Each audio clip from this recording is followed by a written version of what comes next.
Well, I joined SWE in 1961, and you're right about what made me join SWE. We hired another woman engineer who belonged to SWE and saw no reason why I shouldn't belong to SWE. So it didn't matter where I was. I got this story about how great SWE was, why I should join, and so forth. So after a while, in desperation, I just gave up and joined. When they sent the information on the new officers for 1978 to headquarters, which was in New York at the time, headquarters wrote back and said, wait a minute, you can't elect someone president who isn't even a member. They have to be a member, you know. So everybody said, uh-oh. So Naomi had been threatening me anyway to fill out the membership form. And so what she said to me, very succinct but very powerful, if you don't fill it out, I will, and you'll never live down what I put on that form. I first joined SWE in 1979 when I was a student at Vanderbilt University. And the student section was just getting started then. And I was already a junior or a senior by that time, so I joined because I wanted to support women in engineering. Well, in Baltimore, Washington, I held every office except treasurer. And nationally, I held every office except treasurer. Remember when I was secretary, I carried at that time an entire gigantic PC with me because it was the first time that we were going electronic. And so I would take the minutes, you know, in real time, such that we could get them out immediately following the meeting, if not at the end of the meeting.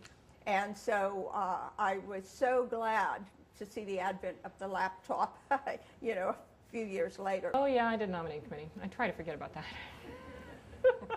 I've actually served on the nominating committee twice as representative from Region D and from Region E. And I chaired the Achievement Award Selection Committee, so that's actually a fun thing to do. But I've also been involved in government relations and public policy for SWE.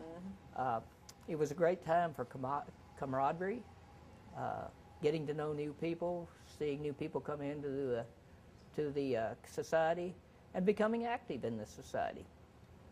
Point when I went into became president, I think we had about 1% of the population in engineering schools as women. When I went out of office, we had 10%. We started to recognize the importance of various levels of membership, and so the first fellows were inducted into the society in 1980. Then in 1985, we wrote the first SWE mission statement, and it exists to today. Went into electrical engineering really not knowing what I would do as an electrical engineer, how I would use my education. So the avenue with SWE was to network, meet some other female engineers, meet some practicing engineers, and kind of learn more about what I would do as an electrical engineer. Well, SWE is a great place for any young woman to join. And it would be one of those things where if you're looking for ways to network, communicate, learn to have speaking skills, feel comfortable in front of an audience, it's a great place to be. When Baltimore was founded in 1729, some 25 families took up residence. We've grown a lot since then, but one thing has never changed: the warm welcome visitors enjoy.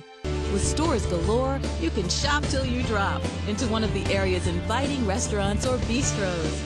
No surprise that seafood is on so many menus, fresh from the water to mouth-watering. Within a few blocks are 55 centuries of art and artifacts. America's first cathedral, and a legendary library 8 stories high. Pick up a present from the past on Howard Street's Antique Row. Further north is the first museum of its kind devoted to African American history. Druid Hill Park, one of many beautiful parks, and home to the fascinating creatures of the Baltimore Zoo.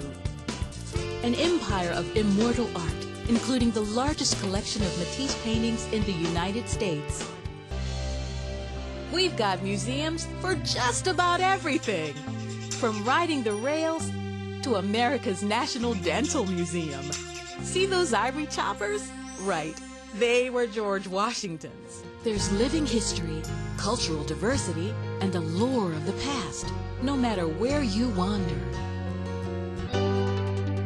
Welcome to Baltimore, where there's more to see, do, explore, encounter, taste, touch, and enjoy than it's possible to experience in one day or one visit. Here in Baltimore.